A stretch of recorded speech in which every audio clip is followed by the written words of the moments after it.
Look, if we're being honest, it should have been a blowout on Sunday. Hard work, hard work, hard work, hard work, hard work, work. There you go. Hard work, work. Everybody doing it right. Hard work, work, work. That's what I say. Hard work, work, work. Earn my pay. Hard work, work, work. Do it every day. Hard work, work. Get up out of 2:45. Hard work, work. Let me go and earn my pay. Hard work, work. Boots on and lace.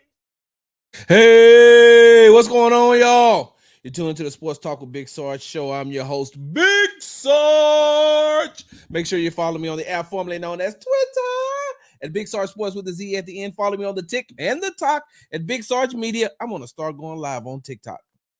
I am. Somebody told me to do that this past weekend, and I'm going to do it. Make sure you subscribe to my YouTube channel at Big Sarge Media. Make sure you're reading all my articles at www.bigsargemedia.com. I got like 3 articles coming out today, so y'all make sure y'all are subscribed. All right. Woo. Okay. I just got to say this, right? I just got to ask this question, right? I got to ask this question. How can I say this? Because I don't want to come off the wrong way, right? I don't want to come off the wrong way, but so how is there a certain way that parents like that parents can, do something to keep their babies from screaming on the plane? Like, I get it. Don't get me wrong.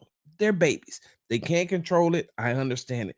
But can y'all find some way, parents, to help us out?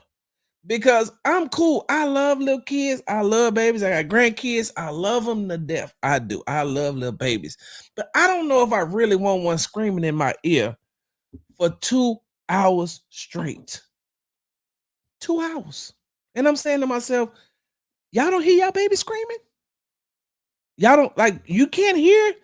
Like, y'all can't hear little man back here? He is loud. I have noise canceling headphones, the big joints, and he's screaming so loud I can still hear him. Like, is there nothing? Like, there's got to be a way that these airlines can come up with something to be able to help these parents when these babies start screaming like that. Or maybe they just say, you're on your own. Woo, on that flight back, it was rough. Well, it was rough at first. It was rough. Matter of fact, the flight going to Indianapolis, hold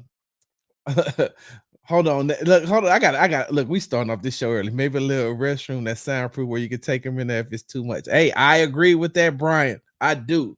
So on the flight to Indianapolis, right?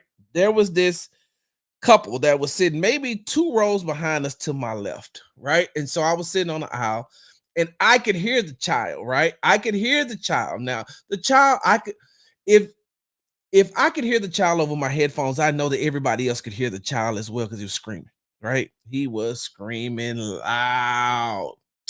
And as soon as we landed, we went to sleep. His daddy said, you'd have been a little, he said, you'd have been a little asshole the whole time on this flight. And now you want to go to sleep? You better wake your little ass up. You better wake up, hand up hard. I didn't mean to use profanity like that. Y'all, my bad. He said, you better wake your little butt up. So you'd have been a butthole. You'd have been a butthole this whole trip, and now you want to fall asleep. So there's got to be a way. Y'all got to. They got to find out a way to help out with these, these parents with these kids on these flights. But I made it back. I made it back from Indianapolis. My wife and I made it back. We made it back safely, and there was not going to be anything that prevented me from coming on here speaking with y'all today, because like I said, this is the Sports Talk with Big Sarge is a daily show, daily, sometimes 2 times a day. So no matter what time I got in, no matter what time I got up to go to the gym this morning, I definitely wanted us to be able to talk about the Houston Texans 29-27 victory over the Indianapolis Colts to open up week 1 season opener. And it's almost like business as usual. The Houston Texans did Sunday what they did the last time they were at Lucas Oil Stadium. For those of you all who follow me, you've seen the video that I put out my post game recap when I say, hey, this may not be This may not be the house that CJ or Nico built, but it's damn sure a duplex. Like it's a duplex. It's not a big mansion or anything just yet. Now, they may decide to tear it down and build two mansions if they keep going the way they go. And look, some of you all might want to know why I would say that. So, y'all know how we do it right here on Sports Talk with Big Sarge. I stumbled across a photograph. It kind of made me laugh. It took me way back down memory lane. Some of you all don't remember the trash talking that former Indianapolis Colts wide receiver T.Y. Hilton used to do. T.Y. Hilton said on record, NRG Stadium is my house. Oh my God. If you ever want to get on DeAndre Hopkins' bad side, start talking about T.Y. Hilton. Oh, respected him as a wide receiver. Respected him all day long as being a good wide receiver. But he's like, you're not going to come up in my house and just keep talking trash. But hey, look, if we're being honest, T.Y., he was putting up numbers. And so I think that the one time that they beat him and DeAndre had a good game, what was that? Was that 2018? 2018, 2019? I can't remember if it was 2018 or 2019. One of those games. And he said, DeAndre said, hey, look, I ain't finna say nothing about TY. Y'all seen what I did out there. I'm not finna get out here and do that clown shit. I'm good with it. He said, he know what it is. I know what it is. It's cool. He said, yes, he's had some success in here, but he can't keep talking that trash in my house. Like this, my house. And so that's why a lot of the people, that's why you hear me say the house that CJ built, because of the way that he's played the last two times he's visited Lucas Oil Stadium in Indianapolis. And we'll talk about CJ Stroud a little bit later on, but that's why I always say the house that CJ built. All right.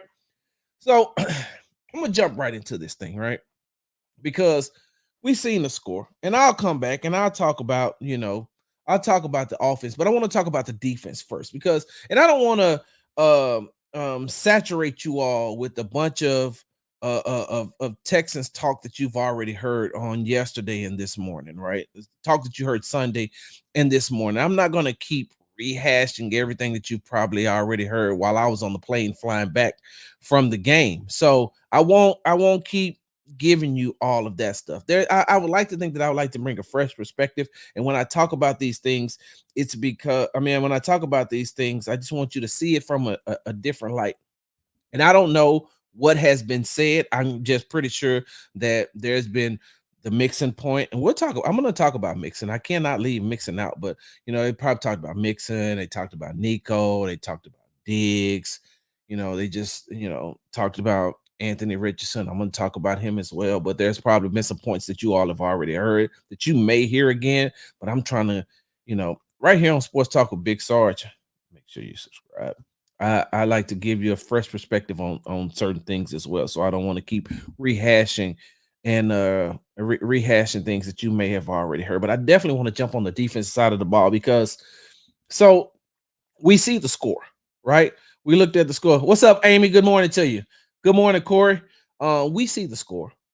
We know the score was 29-27, but if you truly watched the game, or if you were at the game, watching the game live, or if you were watching it on television, you know that score is very, very, very, very, very, very, very, very, very deceiving, right? Very deceiving. David loved the cowboy hat over the suit and tie. Hey, man, look, I'm sorry, I got to mix it up a little bit, give you a little bit this and that. So the defense played better than what the score indicated. Because if you take away 3 plays from that game, there were 3 plays that actually made the Indianapolis Colts look like they were more competitive than they were. There was the 60-yard pass play from Anthony Richardson. There was the 54-yard pass play from Anthony Richardson.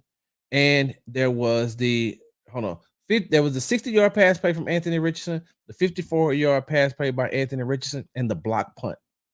Those 3 big plays led to scores for the Indianapolis Colts. Well, 2 led to scores, and 1 resulted in a score after they got the ball, and they, in very, very, very good field position right there near the goal line. So you take away those 3 plays, and the Texans pretty much blow the Colts out. I don't know why some people are saying that they were more competitive than what it was. They weren't. Like they were not. They were not. And once that offensive line, and like I said, we'll talk about that in just a second. Once that offensive line finally started moving as a unit, finally found some consistency, the game was over. Like you take away those 3 plays, right? You take away those 3 big plays, which resulted in touchdowns. And how many points did they actually score? I mean, I'm just asking. Like I'm just asking. Because I don't want some of these people to look at the score and say, "Oh man, the Texans almost lost." Nah, by the semantically speaking, yeah, they almost lost. But if you watching the game, if you truly watch the game, nah. I'll say it. Hey, look, Sarge just said, make sure you tell them to follow me, Big Sarge Sports with a Z at the end on Instagram and on Twitter. You can follow me. I mean, tell them to come to my YouTube page at Big Sarge Media. Tell them to come to my TikTok page, Big Sarge Media. And I say that to say this. You tell them to come talk to me because I was there. I was watching. I was in the building. I know. I heard the deflated sounds when CJ kept completing passes. I was there listening to the sounds of the crowd when Joe Mixon just couldn't be stopped on the run. Those 3 plays, those 2 big pass plays and that 1 block punt, you take those away, and the Texans blew the Colts out. Now, I know, semantically speaking, the score was 29-27. But the Colts didn't really look good on either side of the ball. I thought that, and don't get me wrong, I know that they sacked CJ 4 times, if I'm not mistaken. I got that. When they were getting themselves together, I got that. They were putting that pressure on CJ. And like I said, I'm going to get to the offense in just a second, but I want to talk about this defense for a second. So, y'all remember when I went to the combine? So, 2 years ago at the combine, right? Anthony Richardson and CJ Stroud were going through the drills together, right? And Anthony Richardson would go before CJ. It'd be Anthony Richardson because they were going in alphabetical order. So it's Anthony Richardson and then it was CJ. Anthony Richardson and then CJ. And they're really good friends, but they're really, really high competitors. Like their level of competition is through the roof. So they're going through these drills really trying to beat each other. And so I'm watching as Anthony Richardson is barely taking 1 step and launching the ball 70 to 75 yards with ease. With ease. That's why on that 60-yard pass that he threw off his back foot and completed it, I was like, yeah, that's Anthony Richardson. Because I watched him in the combine. And I told you all, his arm is huge. He has a huge, strong arm that can throw down the field. But if you want Anthony Richardson to throw a 5 to 7 yard out route, if you need him to throw short, you pretty much you lost. I don't even know why they call those type of plays for Anthony Richardson. He can't. He's not. He hasn't developed enough to be able to throw those type of out routes. Did you see that speed out that CJ threw to Stephon Diggs? Anthony Richardson can't throw that pass yet. He's not ready to throw that pass yet. Slants, it's 50-50. Throw a go route all day long. Can throw a go route all day long. Short to intermediate passes, can't do it. So when they were competing against each other during the drills at the NFL Combine, he was beating CJ on throwing for distance. He was not beating DJ. He was beating CJ throwing for distance. He wasn't beating CJ throwing for accuracy, though. Because CJ was killing them on them short to intermediate routes, them out routes. He was just placing the ball. Bam, bam, bam, bam, bam. Anthony Richardson couldn't do that. And so on yesterday, that's what you seen. When the Texans took the deep ball away from him, what was he left with? Nothing.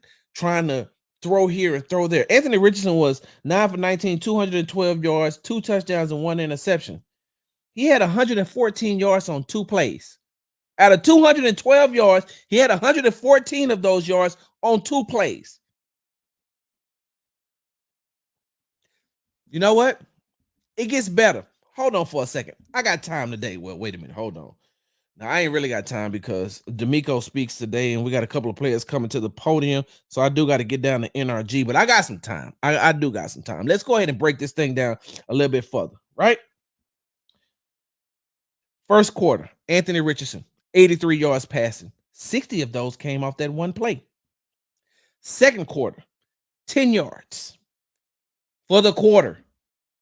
10 yards for the quarter. Third quarter, 0 yards. Anthony Richardson had 0 yards passing in the third quarter. He did not complete a pass in the third quarter.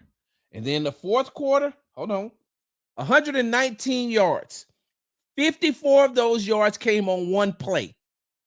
So in the first quarter, he had 83 yards. 60 of those came on one play. Fourth quarter, he had 119 yards. 54 of those came on one play. In the second and third quarter, Anthony Richardson combined for 10 total yards passing.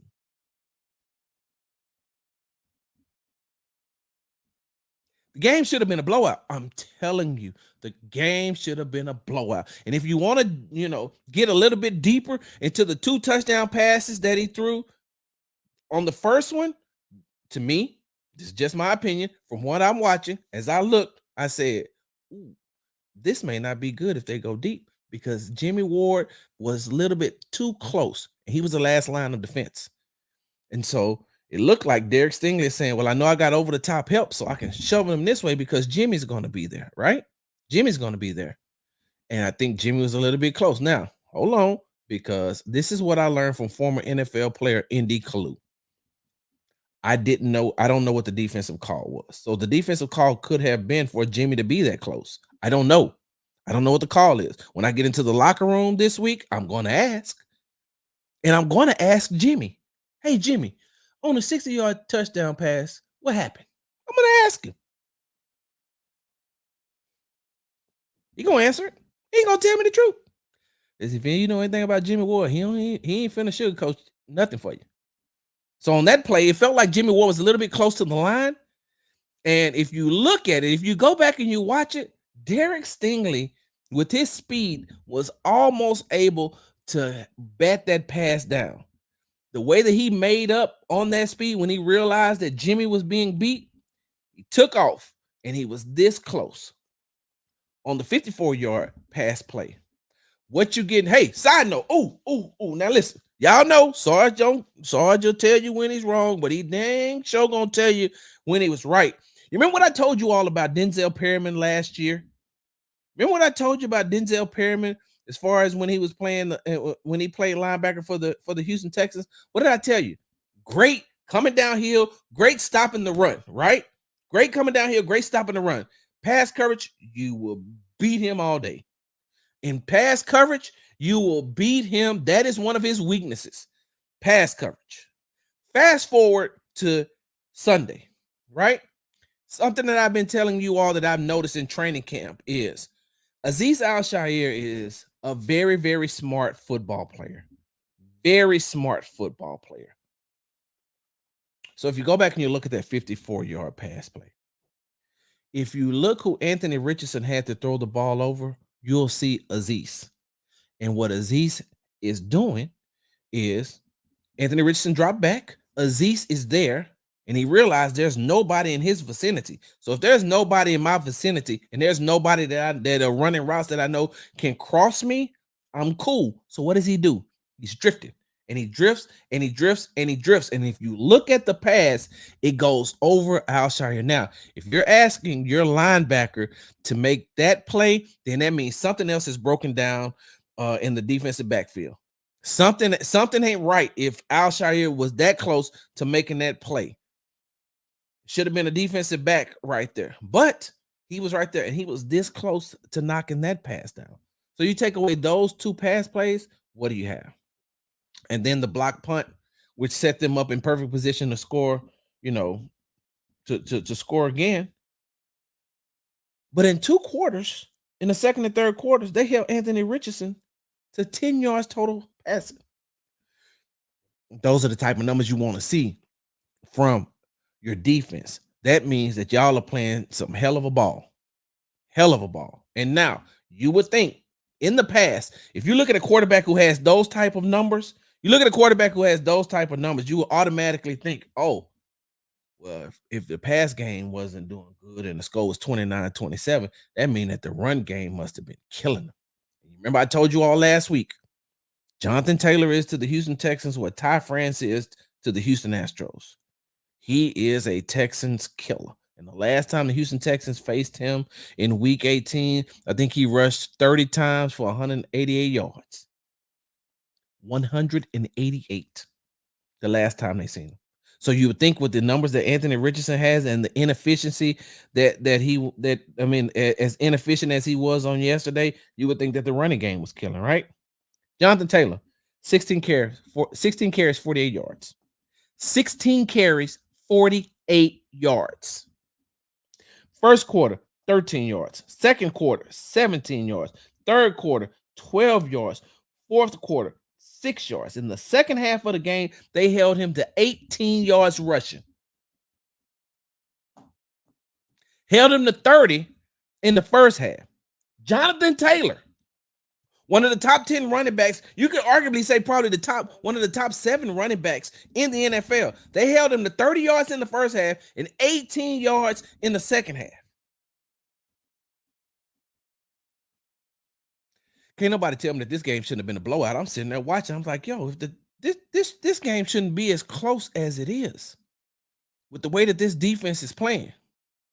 Now, there were some miscues, of course, and thank God that the Texans were able to get pressure on Anthony Richardson because some of those throws, overthrows, some of those deep throws, overthrows, especially the one where the wide receiver was wide open. Derek Stingley was holding him, and then next thing you know, he was wide open. And I don't know what happened. I didn't get a chance to really see the replay. I'm going to watch it again, and I'll come back and talk about it. But that pressure got to Anthony Richardson. He had to overthrow the ball. So as I digress, all I'm saying is that, hey, the Texans should have blew them out. We shouldn't have been talking about a 29-27 game today. We should have been talking about 29-13. I actually thought it was going to be like 31-17. I was thinking like 31-17. Because the way that I've watched this defense play and the way that I know that they can play. And look, I know you're looking at Will Anderson Jr., you're looking at Danielle Hunter. They didn't have sacks on yesterday, but the constant pressure that they put on Anthony Richardson, that was only his 5th NFL start. His 5th NFL start in the last 2 seasons. And I know we're 1 game into this season, but hold on for a second. Yes, that block punt. Hold on, I'm gonna put that up right quick. That the block punt hurt, and the 2 big plays. So the defense should have blown them out. All right, they got to prevent the big plays. I think I talked to D'Amico about that on Sunday during the press conference, and he said that he was impressed by the way that his team played, but they got to clean up, some of that. They got to clean up some stuff. Danielle Hunter said the same thing in the locker room, that they had to clean up some things, and so we'll see. We'll see. That defense has, another tough test this week coming up on Sunday against the Chicago Bears. And I know that everybody looked at the way Caleb Williams played, and we'll talk about that later on in the week. And so they have a really good team. Like, I honestly and truly believe that they're building the Chicago Bears to be the Houston Texans 2.0. It's almost like they're following the exact same blueprint. The exact same blueprint. They seen how successful the Houston Texans were last year. Hey, they want to follow that. They seen how successful the Houston Texans was in the offseason. Hey, they want to follow that as well. All right. Yeah, I still got some good time. Let's jump over to the offensive side of the ball. So although the Texans were a little bit inconsistent on the offensive side of the ball because the line looked out of sync. The offensive line looked out of sync to start the game. And when I got a chance to speak with right tackle Titus Howard, I think he had got beaten on a play by Colts defensive end Kwity Paye. That's how you pronounce his name. Hold on, y'all. Let me get it's Kwity Paye, right? Where is it? Yeah, Kwity Paye. He got beaten. So after the game, when I was talking to him, I was like, "Hey man, when y'all finally got y'allself together, when y'all finally all of y'all got on one accord, y'all look good." He said, "Yeah." He said, "I got beat. I got beat on one play though." He said, "I got beat on one play." He said, "But Sarge, I needed that." He said, "Because after I got beat on that play, I said, oh no, we're not having that. We're not doing that today." That's exactly what he said. He said, "Oh no, we're not doing that today." He said, "He got me on one, Sarge. I'll give him that." He said, "But he ain't get me on no more." He said, "Because I wasn't gonna let him get me on no more." He said that was, he said that was a real wake-up call. He said, because that could have been really bad. And he said, if I'd allowed that to happen for the rest of the day, Sarge, I wouldn't have been worth my contract. He said, I'm worth every penny of my contract. He said, so I got it together. And so he got it together. Laramie had a couple of false starts, but they finally started to get it together, because in the first half, CJ was on the run a lot. CJ was on the run a lot. Hold on. And yes, Kenyon Green was mauling in the run game. And what did we talk about here? See, look, nothing against other people who cover the Texans. I have nothing against nobody else. However they do their coverage is how they do their coverage. But when you come here to Sports Talk with Big Sarge, when you follow Big Sarge, I give you from my perspective, but I also give you from what I see, and I also really give you some inside information. We've talked about Kenyon Green. But what made Kenyon Green look so good yesterday is the continuity that him and Juice Scruggs had.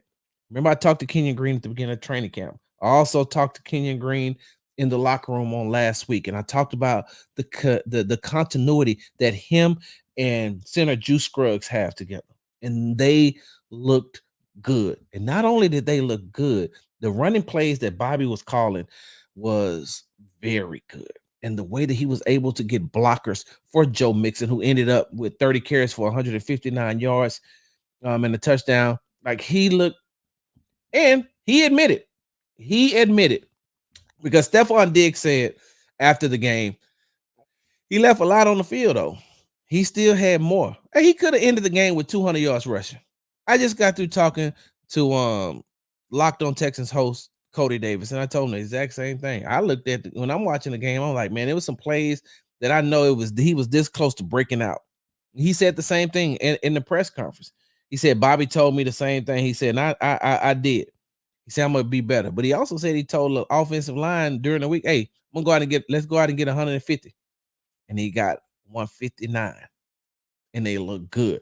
Once that offensive line started to be more consistent, and once that run game, which we were worried about, a lot of us was worried about coming out of training camp. We didn't know. And the reason why we didn't know was because we hadn't seen a lot of Joe Mixon, who missed a lot of camp.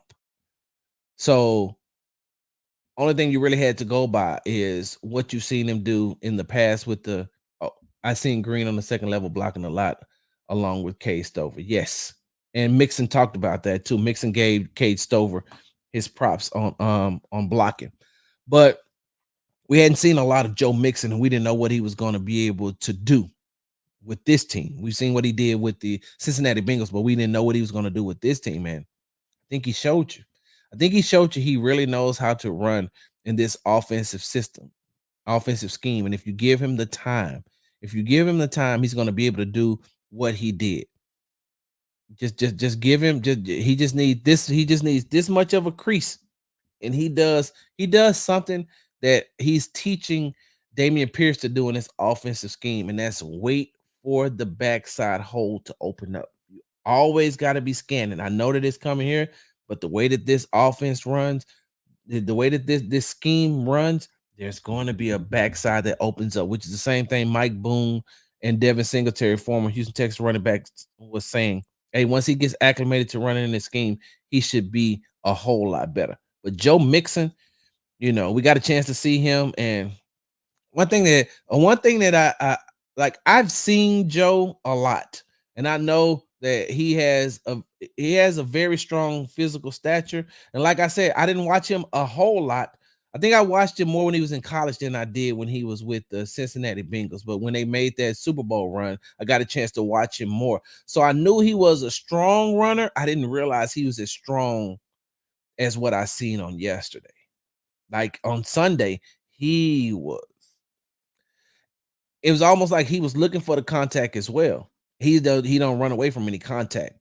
And so if the Texans continue to do that, and like what we talked about earlier, if the Texans can continue to do that, it's going to open up the field for everything else, which brings me to CJ Stroud. CJ Stroud is only going to get better. He went 24 for 32, 234 yards, and 2 touchdowns. And that was with him self-admitting that, hey, we looked a little rusty. We had to shake the rust off. It's week 1. We got to shake the rust off. We got to get a little bit better. 234 yards and 2 touchdowns. When you're shaky, what you think he gonna do when they finally all get on the same page? When they're all on the same page, whew, them numbers are gonna be ridiculous. And Joe Mixon doesn't rush for 159 yards. He probably could have threw for 300 yards on yesterday. But there was too many times to start the game off that he was pretty much running for his life. It was just too many times he was running for his life. And so once he got that together, once the offensive line got that together, and I think I just answered your question, Lou. You said, what do I think about the pass block? And it looked mid at best. It looked mid in the beginning. Where they just were not on the same page. All of them were not on the same page. But once they got on the same page, then and you got hey, look, you got to give credit to the Colts defense. Like that's not no shabby defense over there. Like we talked about their defensive front seven. It's not a bad defensive front seven that they have. And so it wasn't like CJ was just going up against, a bad team. Their defensive coordinator is Gus Bradley, if I'm not mistaken, is their defensive coordinator. If you know anything about Gus Bradley, you know how he calls defenses. And so it wasn't like the Houston Texans were going up against a defense that was, ran by somebody who didn't know what they were doing. He was calling stunts. He was calling some of the right defensive calls to put CJ in situations. Here's the problem, though, right? Here's the problem that Gus Bradley has. Not had. I'm not talking about Sunday. Here's the problem that Gus Bradley has. You're playing against a quarterback who is accurate, who thinks and knows where everybody is supposed to be. Y'all seen when CJ was scrambling around and all of a sudden, bam, here go Tank 13 yards down the field. Scrambling around, bam, here goes here go Nico 19 yards. Y'all remember the play? CJ was on his knees. On his knees. He had slipped on the logo, which, by the way, like he said, that field had been painted. It was new. There was a lot of slipping going on. Remember, he slipped on the logo, fell to his knees, and still completed the pass to Brevin Jordan on 3rd down. 4th and goal. Beat by alignment. He already knew. He seen the play. He knew that Stephon Diggs was going to be wide open because the defensive back was playing too far off.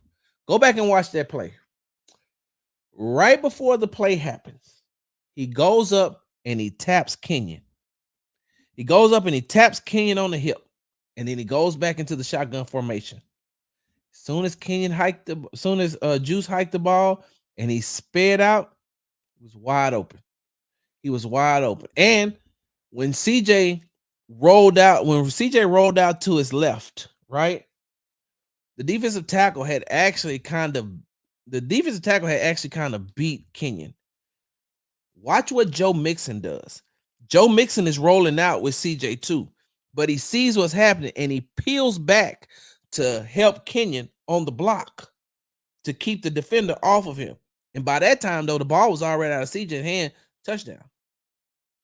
So if you got a quarterback who can overcome adversity as far as, getting pressured a lot and still be able to do those type of things, Gus Bradley, like the AFC, I don't want to just say the AFC South, the AFC has a problem because If he continues to do that, side note, the Cowboys gave Dak Prescott, quarterback of the Dallas Cowboys, they gave him $240 million. I think 231 was guaranteed. Made him the highest paid player in the NFL, the highest paid quarterback in the NFL. Hey, what do you think? I'm pretty sure Cal was somewhere cussing. I'm pretty sure Cal McNair, owner of the Houston Texans, was somewhere cussing. Because if Dak can get 240 million, CJ line to get 500. CJ line to get $500 million. At least 4. If you're giving Dak Prescott. Oh, Sarge, come on now. Yeah, you know what Sarge is, right? Dallas Cowboy fan. Remember that. Know what Sarge has done, right? Seen every snap Dak Prescott has taken.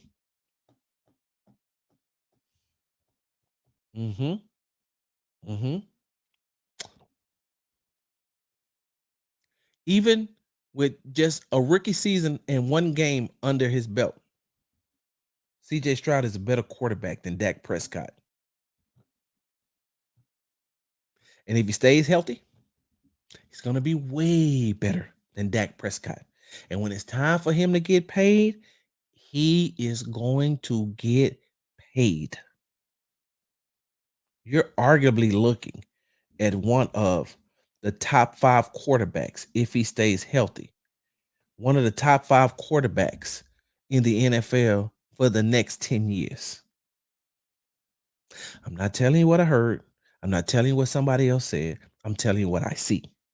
I'm telling you what I watch with my own eyes. I'm telling you how this young man processes things. See, on yesterday, when you're watching the game, and for those of you, because there's a lot of people who go back and rewatch the game, go back and rewatch the game and watch how CJ can manipulate a pocket. Now, the pass when he threw the ball to the sideline, and if the guy would have wore a smaller size shoe, it would have been an interception. I didn't like that. I said, I think I put this out on Twitter. CJ should have thrown that into the stands. He should have threw that. That ball should have been in the stands. But the way that he threw it could have been an interception. If he had a smaller shoe size, that would have been an interception.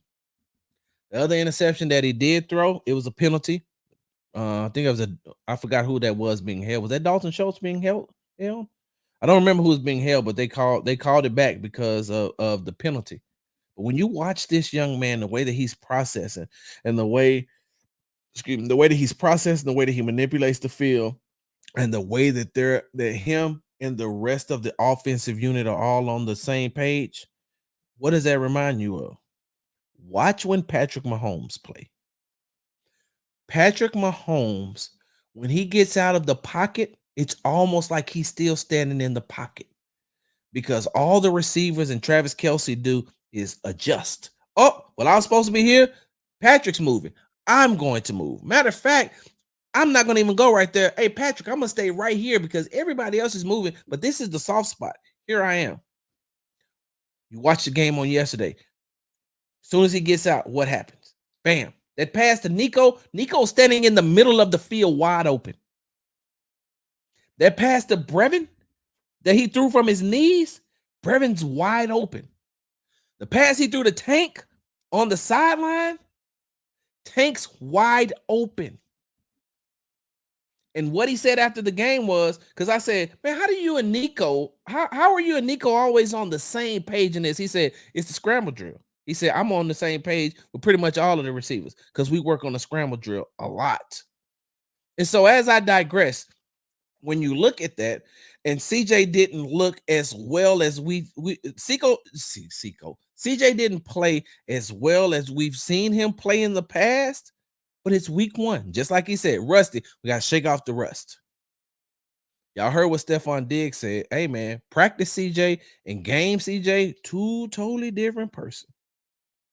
Neil Hunter said the same thing. Hey, it's one thing to watch him from the outside. It's another thing to watch him from the sideline. Let me hop in here right quick and get David. Yes, it should have been a monster win, but those 2 big pass plays changed the flow. We need more pressure on AR. Where were the holding calls? Yeah, No, and that's exactly what I said. I said the two big pass plays, the block punt. They put pressure on AR. They got pressure on him. I mean, come on now. Side note, that 60-yard pass, you just got to hey,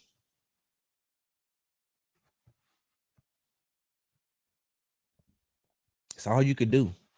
That's all you could do with that one.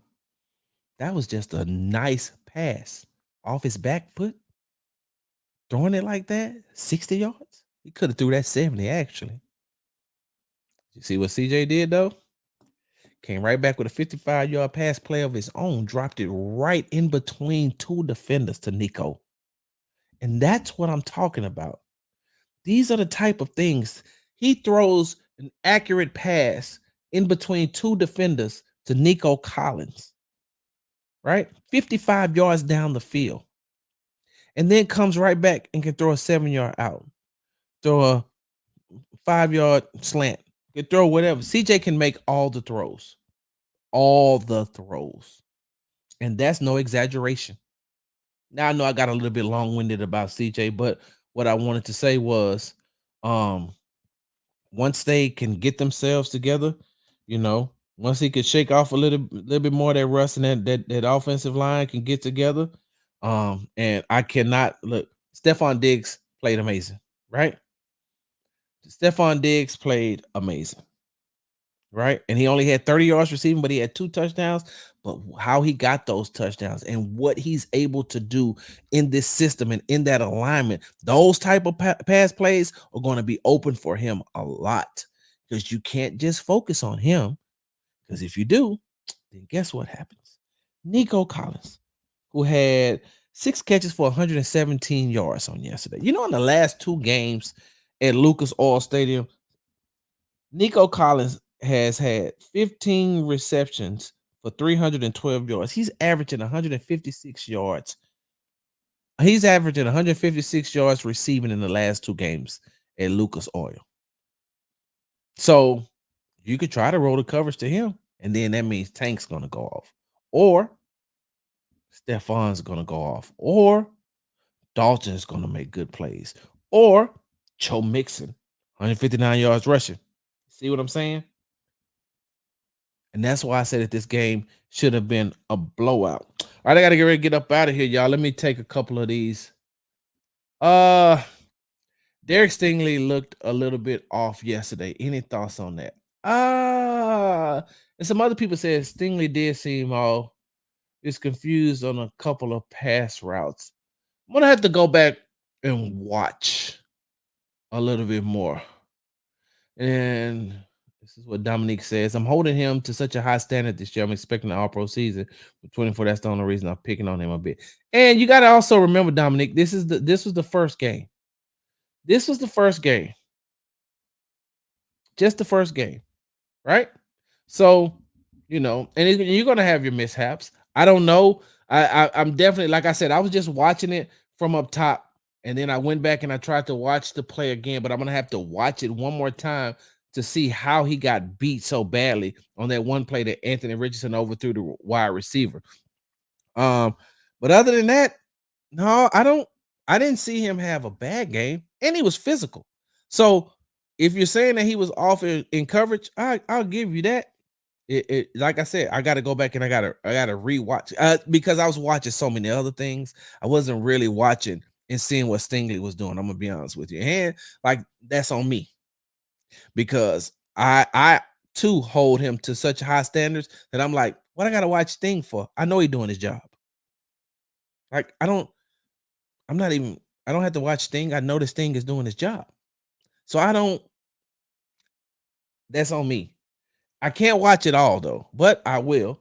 I will pay more close attention in the Bears game if you want me to Derek Stingley to see what's happening. But with that being said, Sting is also. Did y'all see the way that he threw off that blocker and made that tackle on Jonathan Taylor 1-on-1 by himself? He was the only one out there. He was on the island. Threw the block off, made the tackle. Made some more tackles as well. As a matter of fact, I think it was Stingley who also saved that saved a bigger run by Anthony Richardson when he got out of the pocket. It was Stingley who ran him down. And on that pass play, we talked about this earlier, but on that pass play, it looked as if he thought that he had over the top help with Jimmy. And I think that Jimmy was out of alignment. I don't know the defensive call. I'm going to try to find out. He was out of alignment. He was too low. He should have been higher. And I think when Sting passed him off, Sting realized that Jimmy didn't have him. So if you go back and you watch that play, he almost catches up to him and knocked the ball out of his hands. Yes, Alexis. Yes. This was a game that in the past we would have lost. This feels so different and exciting. She is 154% correct. I've watched the Texans lose these type of games before. Now, I ain't never really seen them losing with CJ though. He just makes the ship go. Now, there's a lot of other players on that team that's just as talented. But CJ makes it go. Miles and that cognac. What's good, my guy? No, CJ makes it go. And because they believe in him so much, they don't never feel like they're out of a game. Oh, hold on. Like I said, I'm about to get ready to get up out of here, y'all. Because like I said, y'all got to get ready for this. I got to get ready for we got press conferences today. And where is what I'm looking for? Here we go. We got press conferences today before I get up out of here. Hey, so I was on a podcast like 2 weeks ago. And well, whenever the rosters came out, right? Whenever the rosters came out, I was on the podcast then. And so we're breaking down the rosters. We get to the special teams, right? And I say, oh, this is my favorite part because I'm a huge Tommy Townsend fan, punter for the Houston Texans. Like I'm a huge fan of Tommy Townsend because I like the way that he can flip the field. He's another weapon for the Houston Texans.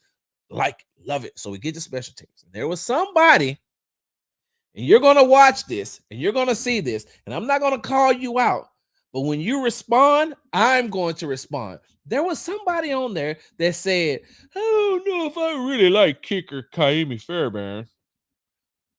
Why? He's one of the most consistent kickers in the NFL and has been for a while. Well, I don't know. He ain't really that good from 50 yards out. Huh? Wait a minute. What?